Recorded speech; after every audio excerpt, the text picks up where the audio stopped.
Sylvester Stallone. Após os eventos do primeiro filme, Rambo está preso até receber uma proposta do Coronel Trautmann: ganhar liberdade em troca de uma missão no Vietnã para localizar prisioneiros de guerra americanos. What?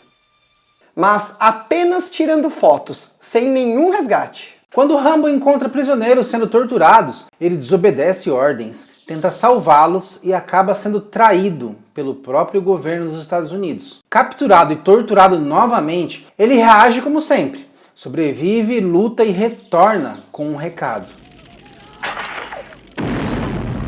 A franquia tem 5 filmes, mas Rambo 2, A Missão, se tornou um dos maiores ícones de ação dos anos 80. Ele não só vem das explosões e tiroteios, mas da carga emocional. Rambo é um homem marcado pela guerra, usado pelo sistema e movido por um senso profundo de justiça. A obra virou símbolo de força, dor e vingança, sendo lembrada até hoje como um clássico absoluto do gênero. E você sabe o grande motivo disso? Quando o Rambo 2 estreou em 1985, os Estados Unidos já estavam há uma década tentando reorganizar a própria narrativa sobre a Guerra do Vietnã.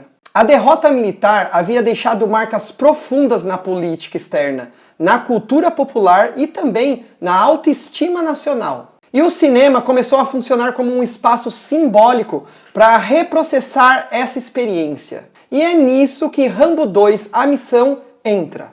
Se vocês não sabem direito o que foi o conflito Estados Unidos e Vietnã, comentem aqui embaixo que vocês querem ver filmes que falam sobre esse conflito e a gente explica tintim por tintim pra vocês, beleza? E tem bastante, hein? Um monte de filme fala sobre isso. O primeiro filme da franquia Rambo, lá de 1982, era centrado no trauma individual de um veterano abandonado. A continuação muda completamente o eixo da coisa, como citamos na abertura do vídeo. Então, hoje iremos falar desse filme que transformou uma derrota histórica em fantasia de vitória, que misturou trauma real com espetáculo muscular e que virou um dos maiores símbolos políticos do cinema nos anos 80. A gente vai entender como é que Rambo 2 dialoga com a era do presidente Ronald Reagan, que assumiu a presidência em 1981 e sobrou para ele lidar com o trauma americano da pós-guerra do Vietnã. Vai saber também por que o roteiro teve até dedo de James Cameron. Como o Sylvester Stallone moldou o herói definitivo da década. E iremos analisar se o filme é pura propaganda ou uma válvula de escape social aí disfarçada de tiroteio e explosões. E pessoal, fica até o final, porque iremos chegar na pergunta mais importante. Rambo é um instrumento do sistema ou é realmente um homem em guerra contra ele? E claro, um filme desse tamanho aí, curiosidades de bastidores que você nem imagina. Então, roda a vinheta. Testosterona pra todo lado.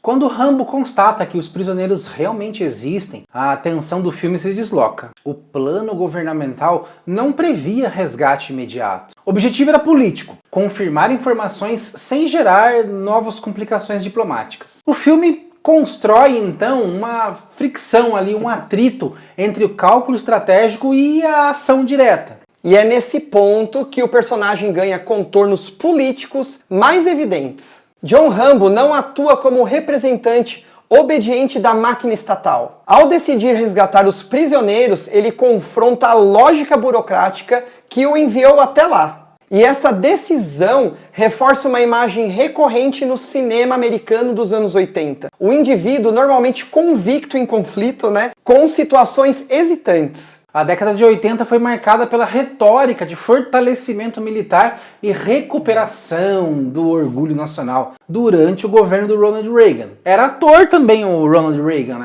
conhecidão. Filmes como Top Gun e Rocky IV dialogavam diretamente com esse ambiente. E muitos outros filmes, Uma porrada, cara. E Rambo 2 entra exatamente nesse circuito. O Vietnã, que na realidade havia representado uma derrota estratégica, complexa e completa, passa a ser reinterpretado como um cenário onde um soldado americano pode corrigir aquilo que a política não resolveu. O filme não reescreve a história de maneira explícita. Não é que nem a mesma coisa que o Tarantino fez em Bastardos Inglórios.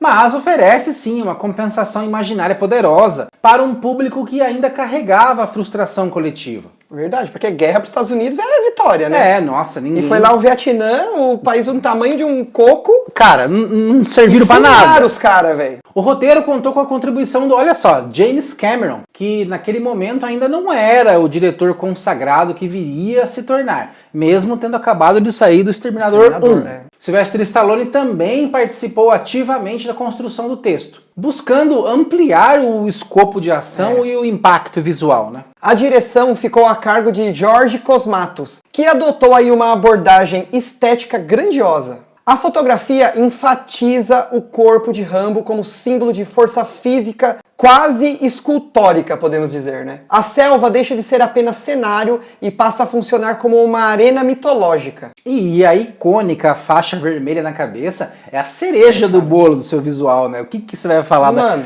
anos 80, a molecada inteira. Se você é dos anos 80, dos anos 90, eu duvido que você nunca colocou uma faixa vermelha na cabeça e incorporou aí o exército de um homem só. Todo mundo pegou a faca de cozinha da mãe ali escondido. Comentem aí. Eu lembro quando eu era criança, eu colocava, ainda apertava assim, ó, no filme, assim, ó. Eu também. Richard Crenna retorna como Coronel Trautmann, representando a ponte entre o Estado e o soldado. Sua figura mantém certo respeito institucional, né? Mas também evidencia as limitações do sistema diante das decisões de campo. Eu tinha o boneco do Coronel Trautmann, eu tinha também. Da hora. O antagonista soviético, interpretado pelo Steven Berkoff, reflete diretamente o clima da Guerra Fria, né? Nada mais óbvio. Já a personagem da Kobaô, vivida pela Julia Nixon, adiciona uma dimensão emocional ali na narrativa, ainda que o roteiro privilegie a ação desenfreada do que o aprofundamento dramático. Gente, estamos falando de um filme de ação de guerra dos anos 80. Tem que ser assim. Ah, sim, mas a atuação dela ali foi o contraponto, né? Foi bem bacana. É como você disse, né? É a menininha do... É a menininha do filme. É. Antes da consolidação definitiva de Stallone como Rambo, outros atores chegaram a ser cogitados, ainda nos estágios iniciais da franquia. Olha só, cogitaram Al Pacino e o Clint Eastwood. Nossa, a escolha ficou com o Stallone, né? Que definiu o caminho mais físico e visual pro personagem. Cara, é difícil imaginar um outro personagem pra ser o Rambo. Não dá, né, cara? O que vocês acham aí? Comentem aí. Isso porque o projeto já estava moldado para explorar o corpo e a presença de Stallone como elemento central da iconografia de ação dos anos 80. Assim como era o Schwarzenegger também, né? Sim. A gente não consegue tirar a imagem do soldado fodão do Stallone, como a gente nunca vai conseguir separar a imagem de uma máquina que veio do futuro pra matar um moleque ou a mãe desse moleque aí do Schwarzenegger. Não tem como. Não dá. Hasta la vista, baby. Uma das críticas recorrentes ao filme é a simplificação do conflito. Vietnã e União Soviética aparecem como forças antagonistas claras, enquanto o herói americano opera como solução individual para um problema estrutural. E tem gente que achou, cara, Rambo 2 violento demais, cara. Ah, para, velho. Só porque mostra um vietnamita lá explodindo com a flecha do Rambo? Pô. Sensacional. Ele cumpre a missão sobre seus próprios termos e confronta decisões estratégicas que priorizam a estabilidade política em vez do resgate imediato. Isso cria ali uma ambiguidade. O filme reforça o orgulho nacional, mas também sugere desconfiança em relação às instituições. Com mais de 300 milhões de doletas arrecadados mundialmente, Rambo 2 A Missão se tornou um fenômeno comercial. Consolidou o personagem como ícone global e influenciou profundamente o cinema de ação que viria na sequência. A imagem de Rambo armado com um arco explosivo e enfrentando helicópteros tornou-se parte do imaginário popular. Como dissemos, né, a faixa vermelha virou uma marca registrada do personagem. Rambo ultrapassou o filme e passou a representar uma ideia de força resolutiva em tempos de incerteza. Cara, pra vocês terem uma ideia, Rambo ficou tão referência que o lança-foguetes M72LA ficou popularmente conhecido como a bazuca do Rambo, né? Eu acho que até o exército americano lá no meio da guerra, mano, traz a bazuca do Rambo aí. Os caras nem falavam o nome técnico da arma. Perfeito, é a magia do cinema. É, velho.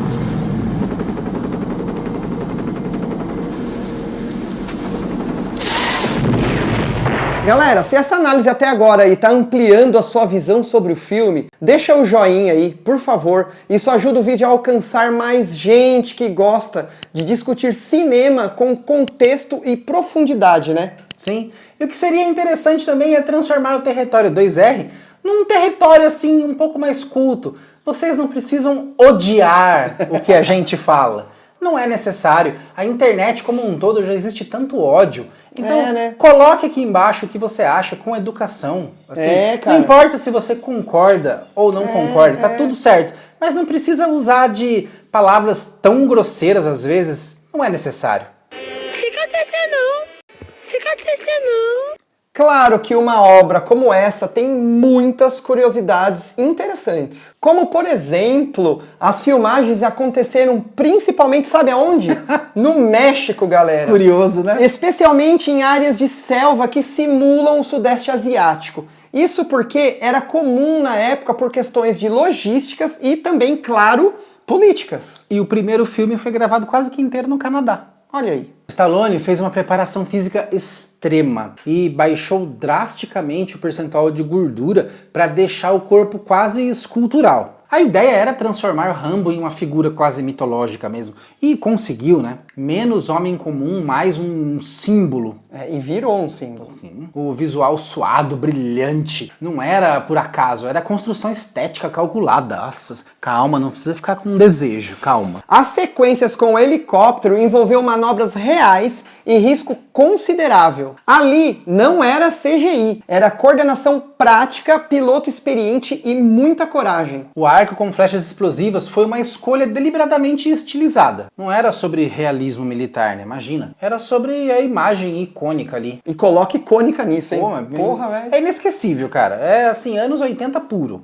Cara. Aquela silhueta contra o fogo virou uma marca registrada da década. E não podemos terminar sem falar da trilha sonora, que foi composta pelo Jerry Goldsmith, que misturou orquestra tradicional com sintetizadores, criando aquele tema heróico que ajuda a transformar cada explosão em evento histórico. Belíssima. Cara, que trilha sonora. Muito louco, cara. Cara, ponto alto do filme, viu? Rambo 2, A Missão, falou pelos soldados esquecidos e por aqueles que se sentiram usados pelo governo. De certa forma, esse filme foi um símbolo de dor, força e vingança. E até hoje, tem cenas que não saem da cabeça de muita gente.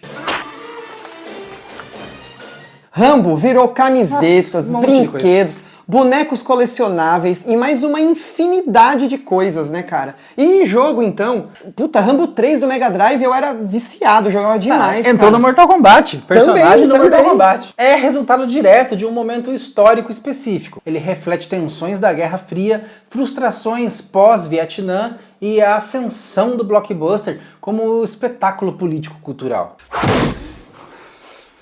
Bom, independentemente aí de concordarmos aí com a sua visão ideológica, o filme permanece relevante como documento de uma mentalidade coletiva. Ele revela como o cinema pode funcionar tanto como entretenimento, como um instrumento simbólico de reconstrução narrativa e cultural.